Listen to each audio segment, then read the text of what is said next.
कि हम लोग केवल आदिवासी ही इस देश के मूल निवासी हैं। इस देश का SC ST OBC ये संपूर्ण इस देश का मूल निवासी है।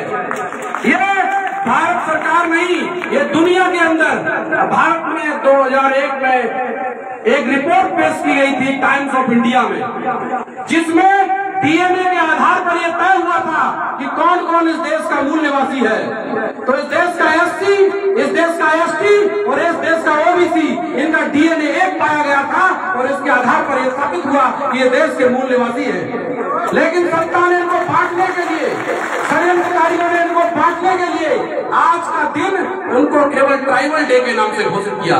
मेरे साथियों, इस दिन को समझने की बात है। SC ST OBC अलग नहीं है, ये एक माता पिता की संतान है। और आदिवासी तो वो कौम है जो इस द्रव्य व्यवस्था से अंतिम सांस तक लड़ी है, लेकिन उसने झुकना स्वीकार नहीं किया, उसने जंगलों में जाना स्वीकार किया। तो हमको अपने इतिहास को जानना पड़ेगा। इतिहास को जानेंगे, इतिहास को समझेंगे तो हमको आपस में एक होने में ज्यादा वक्त नहीं लगेगा। दुश्मन षड्यंत्र करता है, कभी हमको आदिवासी के नाम पर बोलता है, कभी हमको वनवासी कहता है। ये क्यों नहीं कहता कि हम सब लोग इस देश के मूल निवासी हैं और तुम लोग विदेशी हो जो हमारे ऊपर शासन कर रहे हो।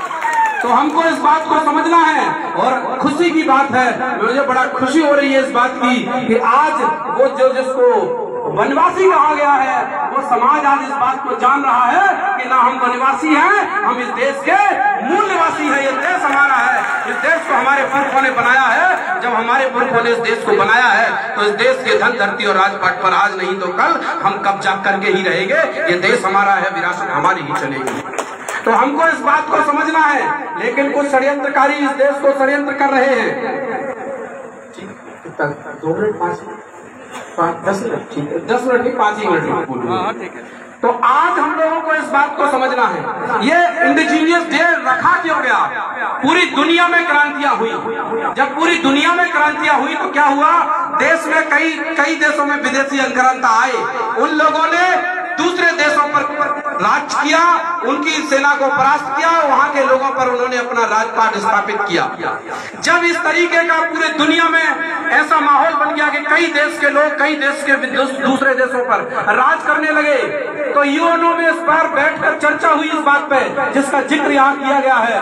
9 अगस्त 1994 को ये घोषित किया गया कि जो लोग जिस देश के बासिंदे हैं उनको एक दिन का ऐसा वक्त मिलना चाहिए जिस दिन वो देश के मूल निवासी एक साथ बैठकर ये सेलिब्रेट कर सके कि हम लोग इस देश के मूल निवासी हैं, और इसके आधार पर उनको विशेष अधिकार दिए जाएं। क्योंकि पूरी दुनिया में ऐसा हुआ था कि दूसरे देशों ने दूसरे देशों पर आक्रमण किया और आक्रमण करने के बाद वहां के लोगों को गुलाम बनाया, और ये हमारे भारत में भी हुआ। तो इस देश में केवल वो लोग जो DNA के आधार पर यह तय हुआ है कि इस देश के मूल निवासी हैं, उनको छोड़कर बाकी सब विदेशी हैं। ये टाइम्स ऑफ इंडिया में 2001 में छप चुका है। इसको बचाने के लिए, इससे डरकर इस देश के सत्तासीन लोगों ने हम लोगों को बांटने का काम किया, और ये आज हमारे लोगों को समझ में आने लगा है। और आज नहीं तो कल ये केवल आदिवासी समाज नहीं, ये मूल निवासी दिवस पूरा SC ST OBC समाज मनाएगा और इस आदिवासी समाज के नेतृत्व में मनाएगा। हमें पूरा भरोसा है, क्योंकि इन्होंने उस परंपरा को आज कायम करके रखा है। आज भी प्रकृति के पूजक भारत में कोई है जो प्रकृति को मानते हैं। जो असली धर्म है वो केवल आदिवासी समाज मानता है, बाकी सारे लोगों ने धीरे धीरे परिवर्तन कर लिए।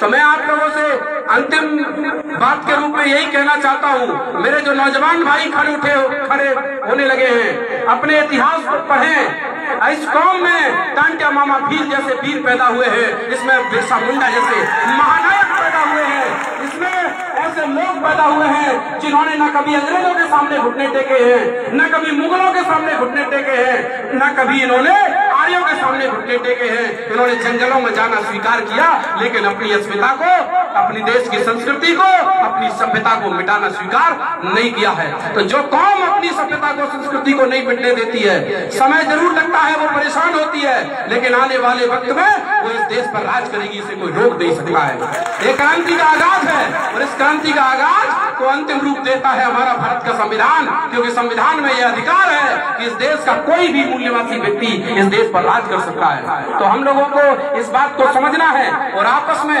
SC ST OBC समाज के नौजवानों को मिलकर इस देश में अपने हक और अधिकार छीनने हैं। अभी सुप्रीम कोर्ट के माध्यम से एक बड़ा षड्यंत्र किया गया है SC ST समाज में फूट डालने के लिए। मेरा कुछ तो यहाँ गरीब गांव का समाज बैठा है, वो नहीं समझेगा, लेकिन कुछ पढ़े लिखे नौजवान यहाँ बैठे हुए हैं। आप लोगों को समझना होगा।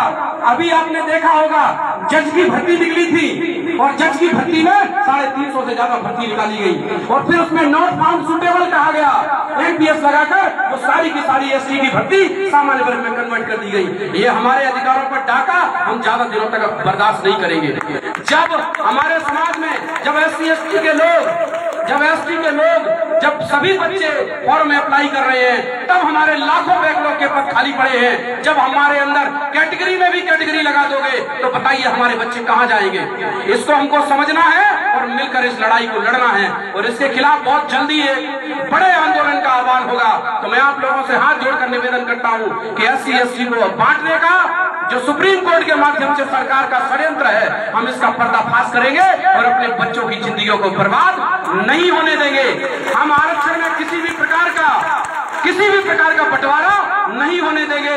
हम SC ST समाज के लोग एक हैं, हमें कोई बंटवारा नहीं है, हम मिलकर लड़ेंगे। और जो हमारे अंदर बंटवारा करना चाहती है सरकार, जो मनवादी लोग, जो ब्राह्मणवादी लोग, जो जातिवादी लोग, जो हमारे अंदर बंटवारा करके हमारे नौजवानों का भविष्य के साथ खिलवाड़ करना चाहते हैं, हम इनको बख्शने वाले नहीं है। तो मैं अंतिम बात यही कहता हूं कि मिलकर लड़ेंगे तो जीतेंगे। मैं आप लोगों से बोलूंगा लड़ेंगे तो आप बोलेंगे जीतेंगे, लड़ेंगे जीतेंगे। जय भीम, जय जोहार, जय संविधान। बहुत बहुत धन्यवाद।